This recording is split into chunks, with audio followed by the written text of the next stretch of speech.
Good morning students, welcome back to my health chemistry channel. तो बच्चों, हमारा जो आज का टॉपिक है वो है इनऑर्गेनिक पॉलीमर्स। ये टॉपिक बहुत ही इम्पोर्टेंट और सरल है एग्जाम पॉइंट ऑफ व्यू से। तो हम स्टार्ट करते हैं without wasting a single minute. हम स्टार्ट करते हैं हमारा टॉपिक। तो सबसे पहले हम ये देखते हैं, यहाँ पे हमने लिखा है इनऑर्गेनिक पॉलीमर्स। इसका मतलब ये है कि सबसे पहले हमें ये जानना है कि पॉलीमर है क्या। तो आइए देखते हैं। A polymer is a substance और material consisting of very large molecule. मतलब जो हमारा पॉलीमर है वो एक बहुत बड़ा मॉलिक्यूल है, उसे हम मैक्रो मॉलिक्यूल्स भी कह सकते हैं। As we all know that all polymers are macromolecules, but all macromolecules are not polymer, because as we all know polymers are of big size. That is the reason we call it a macromolecules. और अब हम देखते हैं कि जो polymer है ये to Greek word से मिलकर बना है। एक है पॉली और सेकंड है मर। पॉली का मतलब होता है मैनी और मर का मतलब होता है पार्ट्स। मतलब ये पॉलीमर ऐसा हो तो पार्ट्स से मिलकर हमारा पॉलीमर बनता है।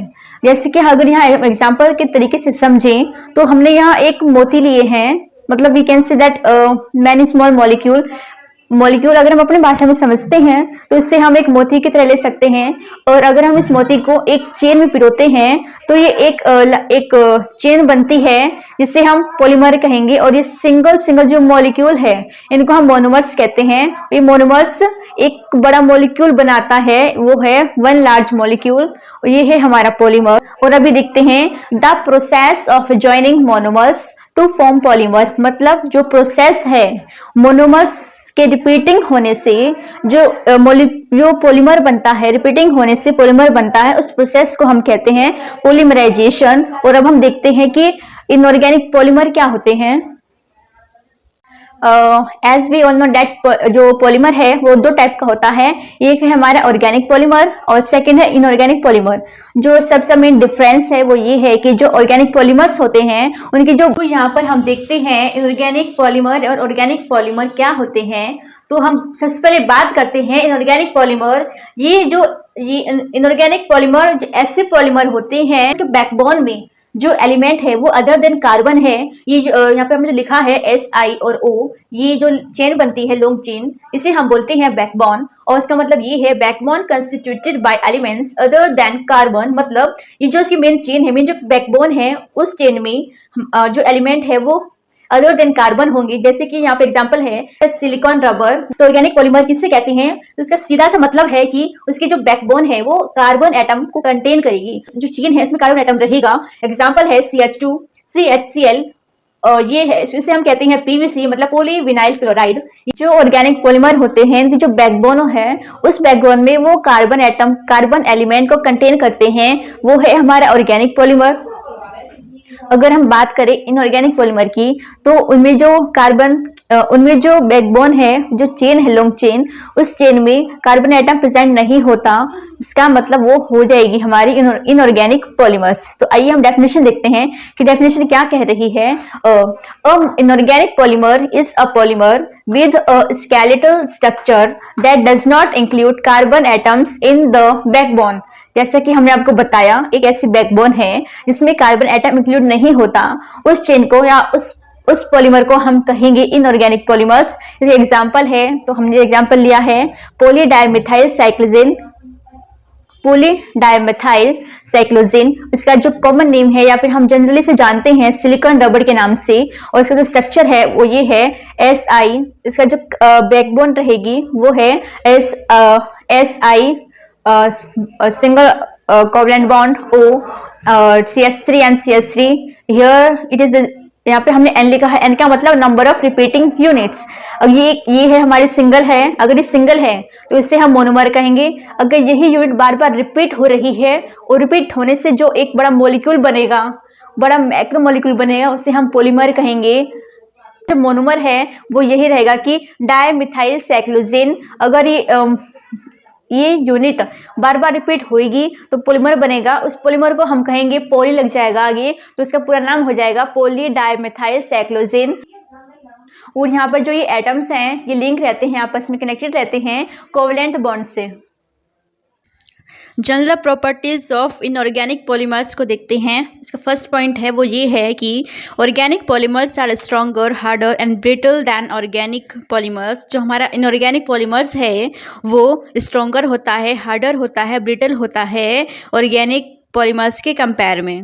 और सेकंड पॉइंट ये है कि at a high temperature they become soft, मतलब हाई टेम्परेचर पर ये सॉफ्ट हो जाते हैं। बस ये है कि वो बर्न नहीं होती, बस वो मेल्ट होना स्टार्ट कर देते हैं। Except polymers containing sulphurs. Chemistry में एक्सेप्शंस होते ही हैं और एक्सेप्शंस के बिना केमिस्ट्री नहीं होती। और जो फोर्थ पॉइंट है, high density of covalent bonds are present in them, मतलब उनका जो कोवेलेंट बॉन्ड है उनकी डेंसिटी ज़्यादा होती है इनमें प्रेजेंट। और fifth point is and the next point is in nature they are present as pure amorphous or pure crystalline, and next point is they have low temperature flexibility। अब हम discuss करते हैं इनके एप्लीकेशंस, मतलब ये कहाँ पर यूज़ होती हैं। और जो फर्स्ट एप्लीकेशन है वो ये है कि inorganic polymers have wide applications such as glasses, ceramics, rubber, plastic.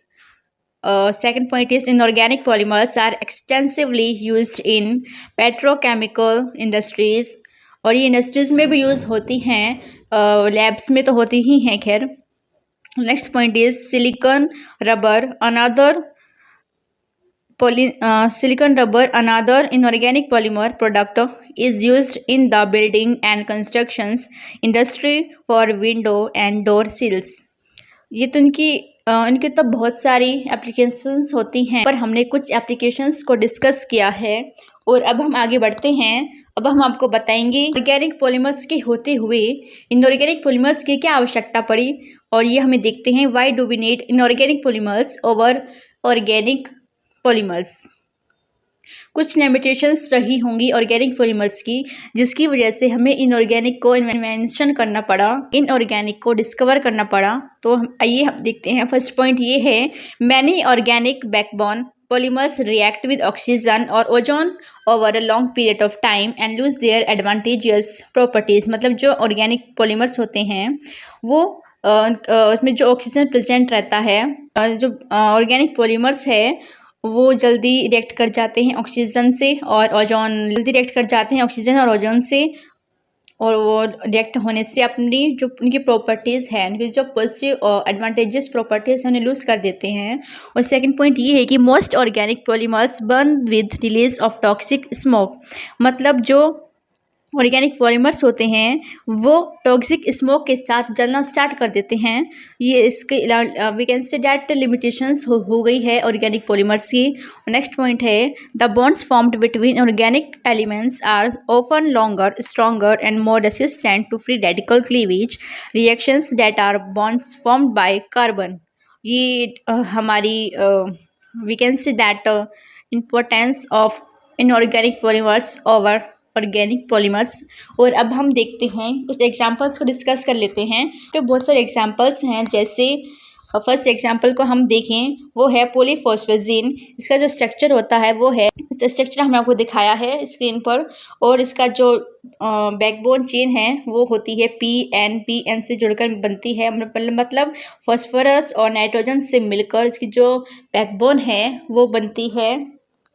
और सेकंड है वो है PDMS, इसका मतलब होता है पॉली डाइमेथाइल साइक्लोजेन। ये है हमारी सिलिकॉन और ऑक्सीजन की बैकबोन चेन। इसमें जो CH3 है ये हमारा कोई भी एल्काइल ग्रुप है, और यहाँ पर हमने मिथाइल ग्रुप लिया है, मतलब जनरली मिथाइल ग्रुप ही लेते हैं R।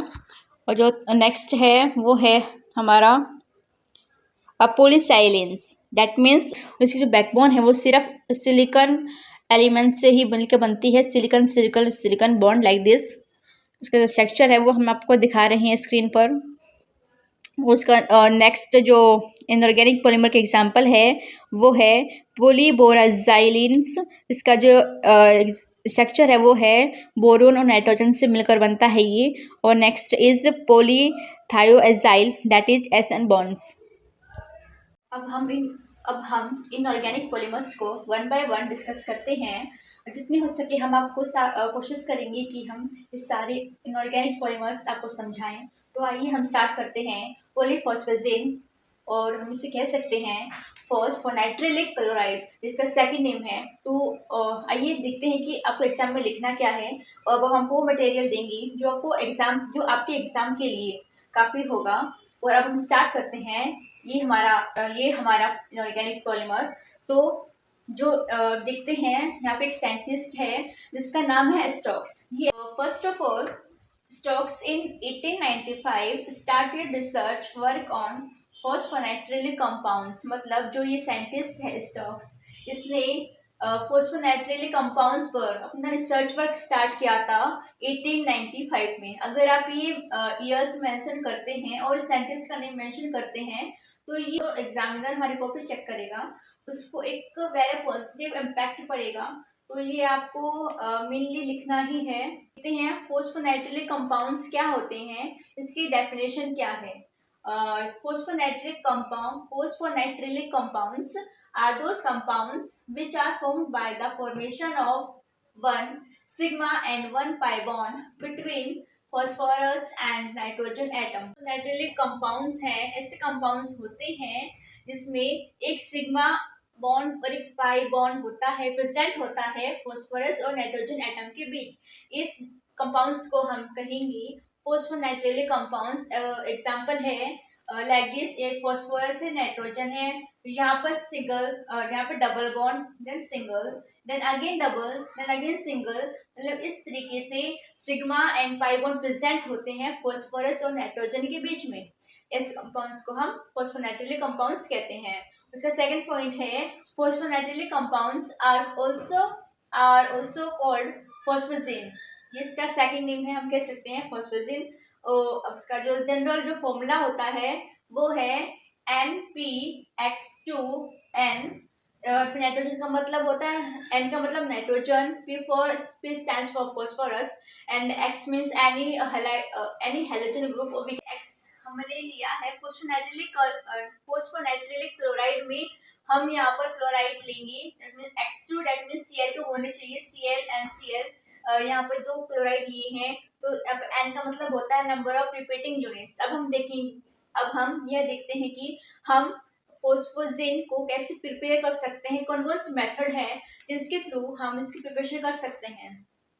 तो अब हम इसके प्रिपरेशन मेथड सीखते हैं। जो फर्स्ट मेथड है वो है when phosphorus pentachloride react with ammonia then we get phosphonitrilic compounds. जब फॉस्फोरस पेंटाक्लोराइड ये है हमारा, जब ये रिएक्ट करता है अमोनिया से, दैट मीन्स NH3 से, तो ये हमें मिलता है यहाँ पे NPCl2 का होल थ्राइस, और इसके साथ हमें मिलता है प्लस HCl, और इस इक्वेशन को हम बैलेंस कर लेंगे। इसी तरह हम दूसरी इक्वेशन को लेते हैं, इक्वेशन सेम है बट यहाँ पर हमने इनके मोल्स को डिफरेंट मोल्स लिए हैं, और ये भी इक्वेशन वही है PCl5 प्लस NH3।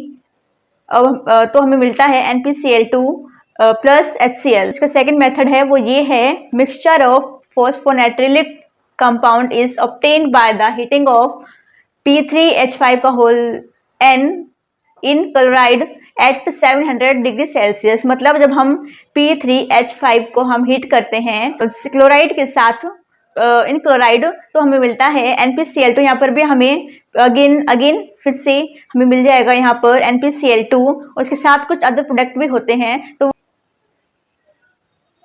तो ये हो गई हमारी प्रिपरेशन। अब हम बात करते हैं अब then we talk about its application. Its first application is in making fire proof clothes. मतलब जो हमें आग से बचाए ऐसे क्लॉथ्स को बनाने में ये है इसकी एक एप्लीकेशन है। और second is as a plastic as a catalyst in the manufacturing of silicon. Silicon के मैन्युफैक्चरिंग में ये एक इम्पोर्टेंट रोल प्ले करता है। और in making waterproof and fireproof jackets, एक तरीके से प्रोटेक्शन भी प्रोवाइड करता है। और जो नेक्स्ट है वो ये है in the formation of materials which are unaffected by the petrol, oil and solvents. मतलब इन सब के अफेक्ट होने से भी हमें बचाता है। तो ये है इनकी सारी एप्लीकेशंस। इस वीडियो में हम सिर्फ यही डिस्कस कर पाएंगे, और जो नेक्स्ट वीडियो है उसमें हम डिस्कस करने वाले हैं, उसको हम आपको बताने वाले हैं। उसमें हम आपको बताएंगे और बच्चों के पॉलीमर्स है, जैसे पॉलीसाइलेंस और सिलिकॉन। जो बचे हुए इनऑर्गेनिक पॉलीमर्स रह गए हैं उनको भी हम डिस्कस करेंगे जल्दी ही नेक्स्ट वीडियो में। तो गाइस आज के लिए फ़िलहाल इतना ही, और आप बने रहें हमारे साथ। Thank you guys and keep watching and keep supporting.